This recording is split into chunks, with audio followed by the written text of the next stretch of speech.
But we haven't had breakfast. We're skipping breakfast! Oh no. I don't think you can do that. As the Romans hurried out of camp, the Numidians began luring them back to the Carthaginian camp, where these gentle angels were just awakening from their slumber. Eat up, boys. We're having pancakes. While the Carthaginians were enjoying their hearty breakfast, the starving Romans were still on their way. Hurry up! We have to catch those Numidians. Hey, why have you stopped marching? Longus, there's a freezing river in front of us. Well, get your gluteus maximus in the Gluteus Maximus. water! All right, boys, time to lather up. This oil will insulate you from the cold. It also smells like lavender. There's the Carthaginian camp. Get ready to fight, men. I love the sign. Carthaginian camp. The arrow pointing down. I think the water from the river is beginning to ice over. I can't move. Oh, I'm sorry. You thought war would be fun? Sitting around a nice hot campfire playing Truth or Dare with your friends? Welcome to the real world! Truth. Who do you like? That's what they're doing. Sharon. Ew! Hey, look guys. The Romans are here. I love the face Having of the perfectly consul. orchestrated events so that his enemy was cold, tired, and hungry, while his men were well rested and covered in oil. When the Massive factor. two sides engaged one another, the Romans were in no condition to fight. And the cherry on top, the previous night, Hannibal had sent out an elite force of men led by his brother to go and hide behind a bush. They suddenly sprung out, encircling the exhausted Romans, who were then cut to pieces. Once again, Hannibal's superior cavalry and double envelopment tactics had flummoxed the Romans. But the key word at Trebia was control. Hannibal used his intel on the enemy and the environment of the battlefield to carefully control the conditions of battle. One thing I want to say again about the army. And the environment of the battlefield to There carefully... we go. So you will notice that once again, this is an oversimplified version, so it's okay, and it's not an attack. But I'm saying, look at the army led by Hannibal. You'll notice that they are all copy-paste soldiers. The reality is that his army, when we are describing Carthaginian armies specifically during the Second Punic War, they should be divided into three different types of troops that should be visually recognizable. So if anyone asked me, not that they have to, but I'm saying they did, I would tell them you have to make them distinct into three different ways. Because what you had is one of the main characteristics of difference between the Carthaginian army of the Second Punic War and the Carthaginian army of the end of the First Punic War was the fact that for about 100 years, the Carthaginians had a lot of mercenary troops.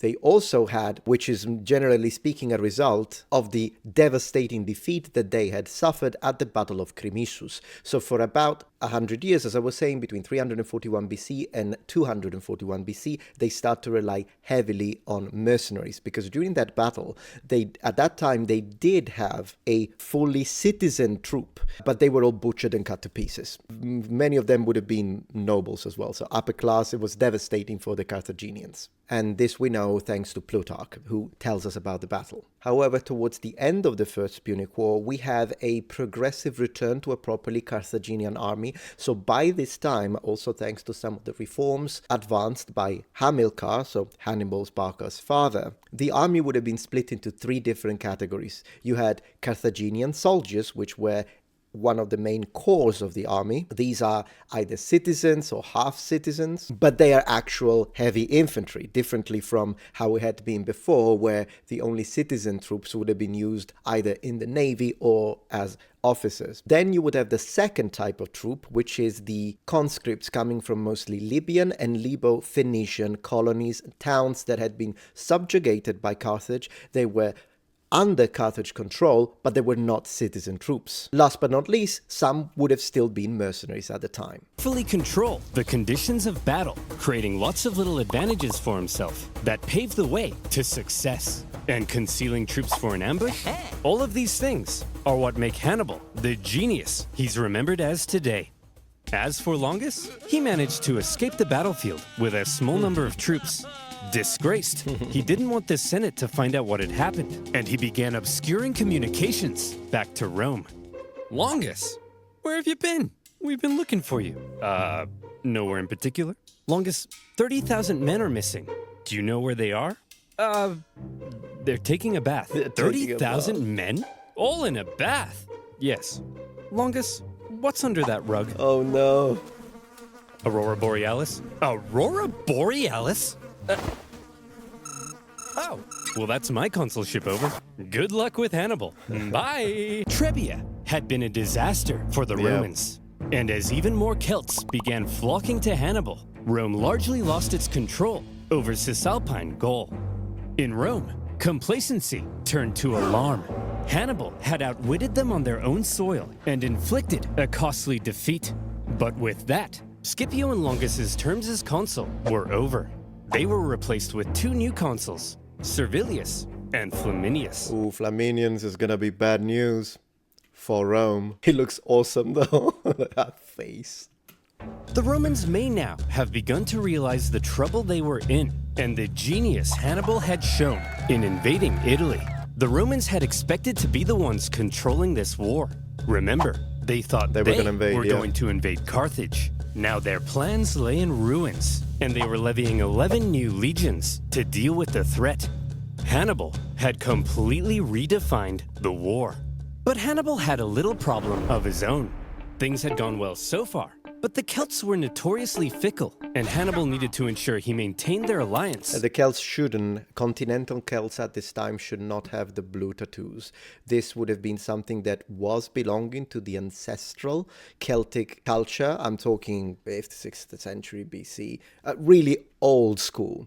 But by this time, it would have been gone. Whether it be tattoos or whether it be body paints, we can discuss the Latin terms. The Latins, when they describe this, first of all, they use two different colors. Either they call it as blue or they call it green. We don't know. But also, they mention it, they use the same term that they usually use for permanent dyeing of clothes. So, anyways, these at this time would have been present in the Britons in Britannia, but not in continental Celts. Love the hairstyle, though.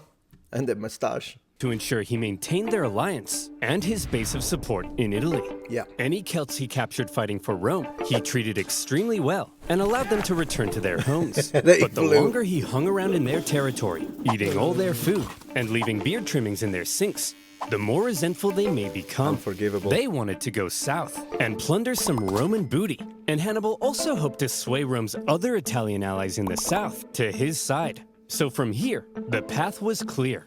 Hannibal had to move south. Just one problem.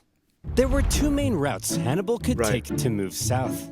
And then the marshes. You know it. That's exactly where the two new Roman consuls had taken fortified positions. If Hannibal tried to move on them, he'd be fighting from a disadvantaged position and could be bottled in. There is a third option. Ooh, tell me. We could move through this vast impassable marshland flooded with dirty, stinky, disease-infested water that at times would come up to our necks. But there's no way we would attempt that, right? That'd be crazy, right? Hannibal? Hannibal's 4-day trek across the Arno marshlands was hell on earth. Hannibal's elephant, by the way, just as an interesting piece of information,